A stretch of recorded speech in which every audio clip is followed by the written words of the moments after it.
할렐루야. 예, 이 오후에도 예배 나오신 모든 이들을 환영하고 축복합니다. 뵙 계신 분들 사랑합니다. 축복합니다. 예, 눈짓으로 이렇게 감사합니다. 오늘 함께 나눌 말씀 시편 73편 25절에서 28절까지의 말씀입니다. 함께 읽겠습니다. 하늘에서는 주 외에 누가 내게 있으리요, 땅에서는 주밖에 나의 사모할 자 없나이다. 내 육체와 마음은 쇠잔하나 하나님은 내 마음의 반석이시오 영원한 분깃이시라. 대저 주를 멀리하는 자는 망하리니 음녀같이 주를 떠난 자를 주께서 다 멸하셨나이다. 하나님께 가까이 함이 내게 복이라. 내가 주 여호와를 나의 피난처로 삼아 주의 모든 행사를 전파하리이다. 아멘.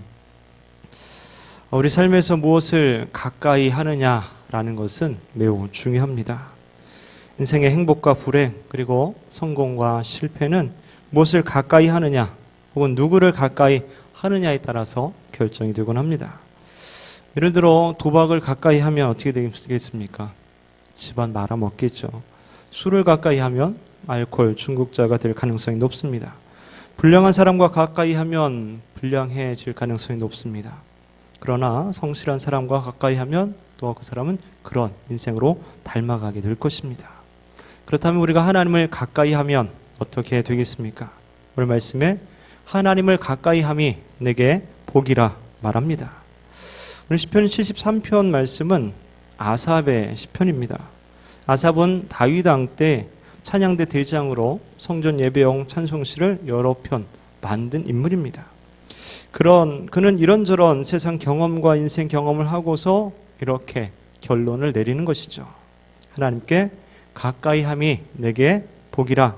내가 주 여호와를 나의 피난처로 삼아 주의 모든 행사를 전파하리이다. 하나님께 가까이 하는 것이 진정한 축복이다라는 것입니다. 그래서 자신은 하나님을 가까이 하고 피난처 삼고 그래서 꼭 승리해서 그것을 간증하는 삶을 살겠다라는 것이죠. 이 아삽이 원래는 한때는 세상 사람들이 잘 되는 모습들을 보면서 마음에 갈등이 생기고 낙심을 한 적이 있었습니다. 왜냐하면 그들은 하나님을 배반하고 죄악 가운데 함부로 사는데도 모든 것이 다 잘 되어 가는 것처럼 보였습니다. 그걸 보니까 내가 이렇게 어렵사리 힘들게 신앙생활하는 게 이게 과연 무슨 의미가 있겠는가 이런 고민을 하게 된 것이죠. 근데 오랜 세월 지켜보다 보니까 하나님 은혜의 깨달음 가운데 알게 되니까 그게 아닌 것이죠. 오직 하나님만이 인생 만사를 통치하는 분이시기에 하나님을 대적하는 악인들은 잠깐이나마 이렇게 뭐 잘 되는 것처럼 보일지라도 결국은 망한다라는 사실을 깨닫게 된 것입니다. 그리고 하나님을 가까이 하는 의인만이 고난과 역경 가운데서도 마침내 승리하게 된다라는 사실을 확신하게 된 것이죠. 그래서 이렇게 고백합니다. 하늘에서는 주 외에 누가 내게 있으리요, 땅에서는 주밖에 나의 사모할 자 없나이다. 내 육체와 마음은 쇠잔하나 하나님은 내 마음의 반석이시오 영원한 분깃이시라. 아멘. 아삽은 온 천지에 오직 하나님만 의지할 뿐임을 고백하고 있는 것입니다. 왜냐하면 하나님만이 인생 만사 인류 역사 우주 만물의 운행을 주관하시는 절대적인 주관자이시기 때문입니다. 아삽은 자신의 육체와 마음은 연약하지만 하나님의 반석 되시고 하나님 나의 분깃 되심을 찬양하고 있습니다.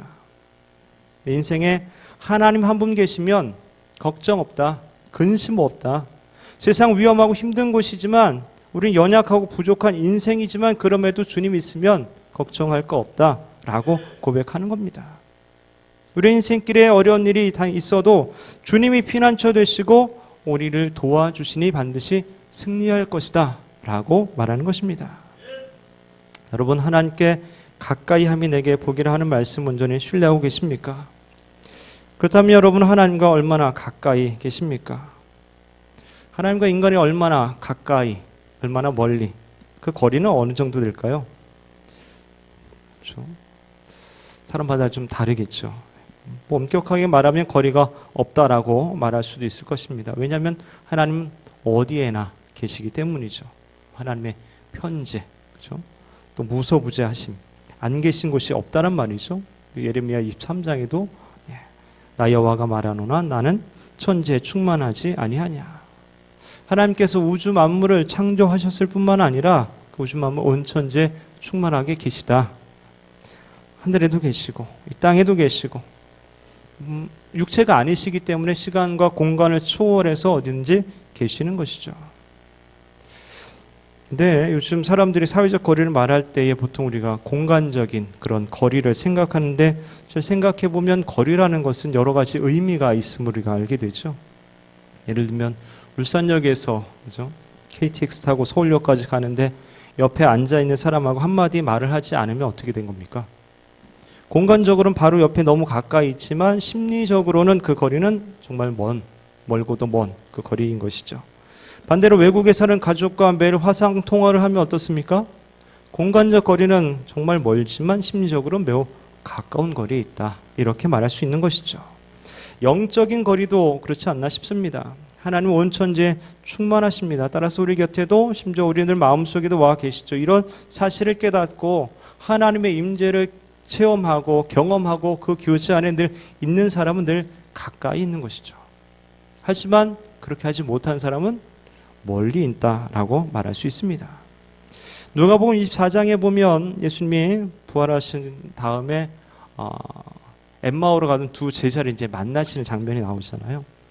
거기서 보면은 그들은 예수님을 함께 있음에도 불구하고 알아보지 못했습니다.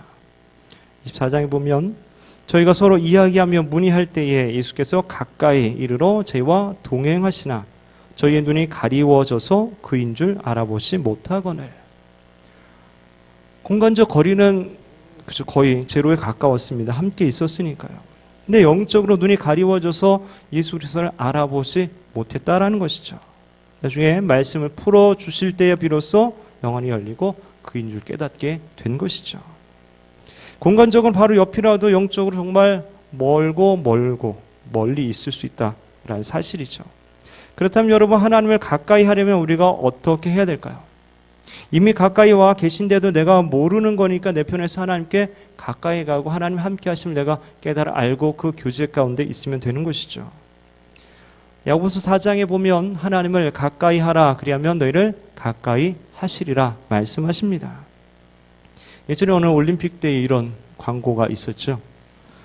기억나시는 분도 있을 것 같은데 엘리베이터 안에 함께 있는 사원과 사장님과의 거리 42.195km, 화장실에서 소변 보던 신참과 선임병과의 거리 2000m, 함께 회의하는 팀원과의 거리 1000m, 한 소파에 앉은 아빠와의 거리 400m, 짝꿍인 친구와의 거리 110m, TV 앞에서 함께 응원하는 가족과 지인과의 거리 제로. 어떻게 제로가 나왔을까요? 여기서 나오는 거리는 그죠, 실제 어떤 공간적인 그런 거리가 아니고 마음의 거리라고 이제 할 수 있는 거죠. 이 올림픽 때 한 마음으로 이 올림픽 국가대표 선수를 응원할 때만큼은 마음이 하나 되니까 거리가 제로가 된다, 이런 거죠. 한 가지를 목표로 한 마음이 되기 때문에 이렇게 가까워졌다라는 의미로서 이 광고를 한 것입니다. 그렇다면 우리와 하나님과의 거리는 얼마나 될까요? 42.195km일까요? 아니면은 제로일까요? 아니면 어느 정도 여러분들이 적당한 거리를 유지하면서 지내고 계십니까? 결혼을 앞둔 아들이 아버지에게 이렇게 물어봤다 그러죠. 아버지, 부부는 적당한 거리를 두어야 마음이 편히 살 수 있다고 하던데요. 아버지가 고개를 이제 끄덕거리면서 그렇단다. 나도 네 엄마와 적당한 거리를 두고 살고 있지. 아들이 묻습니다. 그럼 적당한 거리란 구체적으로 어느 정도인가요? 아버지가 이렇게 말합니다. 내 엄마가 때리려고 할 때 재빨리 피할 수 있는 거리를 적당한 거리라고 한단다. 혹시 하나님과 적당한 거리를 두고 계시지는 않습니까? 하나님의 은혜를 받고 싶다고 하면서, 하나님 축복을 받고 싶다고 하면서 하나님과의 거리를 두는 이유는 뭘까요? 언제라도 도망가려고, 뭐 시키면 도망가려고 하는 그런 정도의 적당한 거리일까요? 하나님은 복의 근원이시고 만유의 주제이십니다. 하나님과 거리를 두게 된다면 결국 하나님의 공급하심을 누릴 수 없게 되는 것이죠. 하나님께 우리가 가까이 가야 되고 날마다 더 가까이 나아가야 됩니다. 그럼 하나님께서도 우리와 가까이 함께 있게 해주시는 것이죠. 사도행전 13장에 보면 성경은 다윗을 내 마음에 합한 사람, 이렇게 이제 하나님 마음에 합한 사람이라고 말하고 있습니다. 하나님과 마음이 합해졌다면 그 거리는 제로이지 않겠습니까? 그럼 어떻게 다윗이 하나님과 거리를 제로로 만들 수 있었을까요? 사도행전 13장 보면 내가 이새의 아들 다윗을 만나니 내 마음에 합한 사람이라 내 뜻을 다 이루게 하리라 하시더니, 첫 번째는 말씀으로 우리가 가까워져야 합니다. 하나님 말씀으로. 요한복음 1장 1절 보면 태초에 말씀이 계시니라 이 말씀이 하나님과 함께 계셨으니 이 말씀 곧 하나님이시니라. 즉 말씀을 가까이 함이 하나님을 가까이 함이다, 이 얘기를 하는 것이죠. 반대로 하나님 말씀을 저버리는 것은 하나님을 멀리 하는 것이죠. 하나님을 저버리는 것입니다. 그러므로 하나님을 가까이 하려면 우리는 항상 하나님의 말씀을 가까이 해야 된다라는 것이죠. 그래서 시편 1편에 복 있는 사람은 오직 여호와의 율법을 즐거워하며 그 율법을 주야로 묵상하는 자다라고 말하고 있는 것입니다. 다윗은 하나님을 가까이 하기 위해서 주야로 하나님의 말씀을 묵상했습니다. 시편 119편 보면 내가 새벽 전에 부르짖으며 주의 말씀을 바라싸우며 주의 말씀을 묵상하려 내 눈이 야경에 깊기 전에 깨었나이다. 성경 우리가 읽고 그 성경 가운데에 하나님의 살아계심을 우리가 목도하고 경험하고 그렇게 가까이 나아갈 수 있어야 되는 것이죠. 하나님 말씀을 가까이 할 때 우리는 하나님 만나고 하나님의 기적을 우리 삶에서 경험할 수 있게 됩니다. 잘 아는 미국의 백화점 왕 워너메이커가에게 한 기자가 질문했을 때 대답이 이렇지 않습니까? 지금까지 가장 성공적인 투자는 무엇입니까? 라고 물었을 때 그는 주저함 없이 내가 10살 때 최고의 투자를 한 것은 $2 75센트를 주고 예쁜 가죽 성경 한 권을 구입한 것입니다. 이것이 내 인생에 있어 가장 위대한 투자입니다. 왜냐하면 그 성경이 오늘의 나를 만들었으니까요. 그렇다면 성경만 구입하면 성공할 수 있나요? 그렇지 않습니다. 먼저 하나님을 믿고 말씀을 실천해야지요. 하나님을 신뢰하고 즐겁고 기쁘게 일하다 보면 성공은 어느새 자신의 옆에 다가와 있게 됩니다. 바라기는 하나님 말씀을 통해 하나님께 더욱더 가까이 나아가시길 주의 이름으로 축원합니다. 두 번째로는 죄를 멀리해야 합니다. 죄라는 것은 하나님과 인간 사이를 갈라놓게 되죠. 이사야 59장 보면 함께 읽겠습니다. 오직 너희 죄악이 너희와 너희 하나님 사이를 내었고 너희 죄가 그 얼굴을 가리워서 너희를 듣지 않으시게 함이니.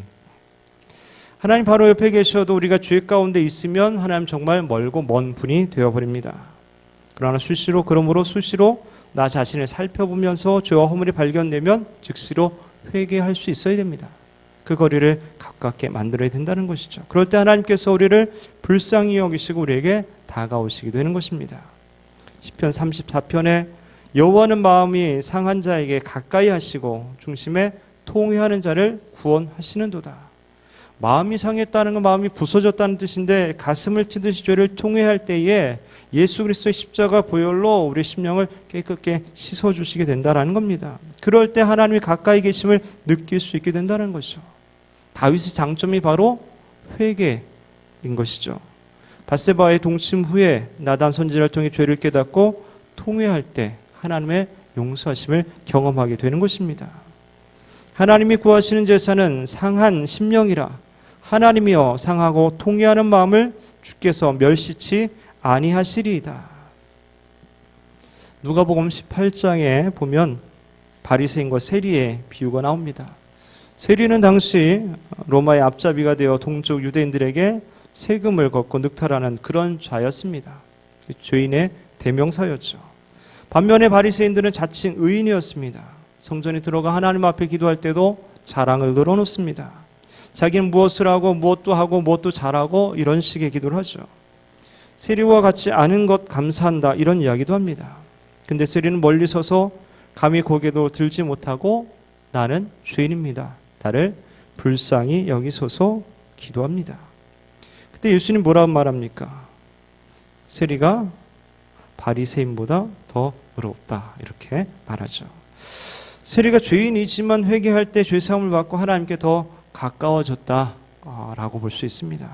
바라기는 하나님 앞에 늘 자신을 살피며 작은 죄라도 회개함으로 하나님 앞에 가까이 나아가시기 바랍니다. 그럴 때 하나님께서도 우리와 가까이 해주시고 복을 주실 줄로 믿습니다. 우리가 섬기는 하나님은 거룩하신 하나님이십니다. 죄가 없고 선하시고 흠도 없으신 분이십니다. 그래서 그분께 가까이 가려면 우리도 거룩해져야 되는 것이죠. 세상과 구별된 삶을 살아가야 됩니다. 세상 사람들이 다 그렇게 산다고 해도 우리 믿음의 사람들은 그렇게 살면 안 되는 것이죠. 분명히 우리는 세상 사람들과 달라야 됩니다. 하나님의 백성으로서 거룩한 삶을 유지할 때 하나님께 가까이 나아갈 수 있게 되는 것입니다. 세 번째로 친밀한 교제를 나눠야 합니다. 다윗은 전쟁을 앞두고 늘 기도로 하나님께 묻곤 했죠. 그럼 하나님께서도 응답해 주시고 상세하게 때론 전략까지 구상해서 알려주시곤 했습니다. 또 시편의 많은 부분이 다윗의 시가 차지하고 있습니다. 70편 이상이나 다윗의 시로 나와 있습니다. 그만큼 다윗은 하나님과의 친밀한 교제를 나눈 사람이다라고 볼 수 있다는 것이죠. 그렇다면 우리는 어떻게 하나님께 가까이 가야 될까요? 캐더린 쿨먼은 이렇게 말합니다. 어린아이들 수준의 대답 같을 수도 있지만 그저 주님께 가서 그분께 얘기하세요. 아무 때나 어디에서나 하루 종일 말이죠.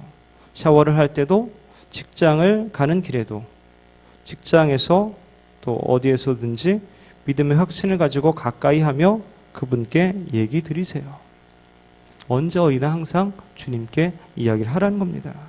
우리는 기도함으로 하나님께 가까이 갈 수 있습니다. 기도는 하나님과 만나 대화하는 것입니다. 기도할 때 우리가 하나님 부르면 하나님께서는 우리 기도를 들으시고 응답하시는 것입니다. 시편 145편에 여호와께서는 자기에게 간구하는 모든 자, 곧 진실하게 간구하는 모든 자에게 가까이 하시는도다 말씀하십니다. 하나님 앞에 나아가 진실한 마음으로 간절하게 우리가 기도할 때에 하나님 우리를 만나주시고 우리를 가까이 해 주신다라는 것이죠. 기도함 없이 하나님을 가까이 함도 없는 것입니다. 기도가 없이 말씀을 듣고 묵상하면 그런 묵상이 위험할 때가 있어요. 하나님과 멀리 떨어진 묵상에 대해서 결국 인간적인 생각으로 흐를 가능성도 많이 있다는 것이죠. 그래서 말씀 묵상하며 기도함으로 바르게 이해하고 깨달을 수 있어야 되는 것이죠. 신명기 4장 7절 이렇게 말합니다. 우리 하나님 여호와께서 우리가 그에게 기도할 때마다 우리에게 가까이 하심과 같이 그 신의 가까이 함을 얻는 나라가 어디 있느냐. 이 세상 모든 나라 백성 중에서 오직 너희들에게만 하나님께서 가까이 다가오실 텐데 그때가 언제냐 바로 기도할 때다 라는 것이죠. 기도하는 사람을 향하여 하나님께서 가까이 다가오신다라는 것입니다. 그럴 때 하나님의 위로와 축복과 도우심이 풍성하게 임하게 되는 것이죠. 미국의 어느 수영 선수가 잠이 오지 않아서 수영장으로 갔다고 합니다. 달빛 아래서 수영을 즐기려고 다이빙대에 올라가서 두 손을 쫙 펴니다. 달빛에 자신의 그림자가 커다랗게 비치게 되면서 그 모양의 십자가처럼 이제 생겨서 십자가를 생각하게 됩니다. 자신의 펼쳐진 그 그림자를 통해서 십자가를 생각하게 되고 십자가의 그 의미가 생각나서 하나님께 기도를 하게 됩니다. 또 찬양을 하게 됩니다. 예수 나를 위하여 십자가를 질 때 세상 죄를 지시고 고초당하셨네. 예수여 예수여 나의 죄 위하여 보배 피를 흘리니 주임 받으소서. 이렇게 한창 주의 구원의 은혜와 십자가를 묵상하고 나서 갑자기 수영하고 싶은 생각이 이제 사라지게 된 것이죠. 그래서 계단에 내려와서 수영장 바닥을 보는 순간 이제 깜짝 놀라게 되죠. 수영장에 물이 하나도 없는 것입니다. 관리인이 청소하려고 이미 물을 다 빼놓았던 것이죠. 조금 전에 자신이 뛰어내렸다면 틀림없이 죽었겠구나 이런 생각을 하니까 눈앞이 아찔했습니다. 달빛에 비추인 십자가가 자기를 구원했다라는 것이죠. 그래서 다시 한번 그 바닥에 무릎을 꿇고 참회의 기도를 드렸다고 합니다. 하나님은 멀리하며 살았던 자신을 십자가를 바라보게 하심으로 또 하나님을 가까이 하게 함으로 살려주셨구나 생각하면서 다시 한번 감사하며 기도를 했다고 합니다. 여러분들은 요즘 무엇을 가장 가까이 하고 계십니까? 요즘 많은 사람들이 코로나로 인해서 TV나 휴대폰, 컴퓨터 이런 혼자 보고 이렇게 할 수 있는 이런 것들, 그 중에 아마 물론 휴대폰이 가장 우세일 것 같습니다. 그러나 우리 모두 세상의 그 어떤 것보다 더 하나님을 가까이 해야 될 줄로 믿습니다. 휴대폰보다 더 가까이 해야 될 줄로 믿습니다. 코로나의 어려운 상황 가운데 사회적 거리 두기를 하지만 하나님과의 거리는 더욱더 좁혀져야 될 줄로 믿습니다. 영적인 거리는 제로가 되어야 하는 것입니다. 여러분, 우리가 인생을 살면서 과연 어떻게 해야 승리할 수 있겠습니까? 어떻게 해야 행복할 수 있겠습니까? 바로 하나님을 가까이 하는 것입니다. 그러면 하나님은 우리와 함께 가까이 해 주십니다. 홍대가 하나님과의 거리가 멀다는 것을 깨달았다면 가까이 가려고 발버둥 쳐야 합니다. 바쁜 하루지만 시간을 내서 말씀을 읽어야 합니다. 하나님과 교제할 수 있는 충분한 기도의 시간을 가져야 합니다. 혹시 죄의 담이 막혀 있다면 회개하고 거룩한 삶으로 나아갈 수 있어야 합니다. 바라기는 이것이 바로 우리 인생의 유일한 승리와 축복의 비결임을 기억하시며 날마다 하나님께 더욱더 가까이 나가서 주님과 동행하고 그 안에서 참된 기쁨과 평안과 천국을 누리는 저와 여러분 되시기를 주님의 이름으로 축원합니다.